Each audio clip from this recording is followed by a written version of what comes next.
حضرت علی رضی اللہ تعالی عنہ نے فرمایا، خوش قسمت ہے وہ انسان جس کے لیے کوئی روئے، بد قسمت ہے وہ شخص جس کی وجہ سے کوئی روئے۔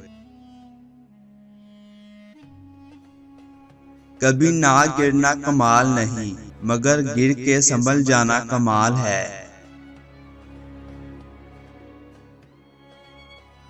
جب تمہاری مشکلات حد سے بڑھنے لگے تو سمجھ لو کہ اللہ تمہیں کوئی بلند مقام دینے والا ہے۔ ہر شخص کا غم اس کی ہمت کے مطابق ہوتا ہے۔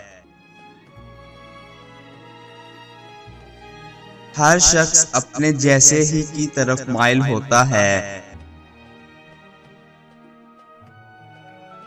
اگر کوئی شخص اپنی بھوک مٹانے کے لیے روٹی چوری کرے تو چور کے ہاتھ کاٹنے کی بجائے بادشاہ کے ہاتھ کاٹے جائیں۔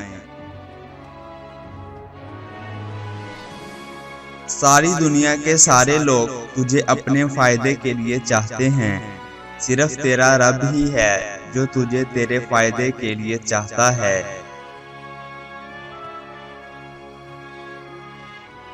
مردانگی کی بہترین سطح یہ ہے کہ مرد کی وجہ سے عورت کی آنکھ میں آنسو نہ آئے۔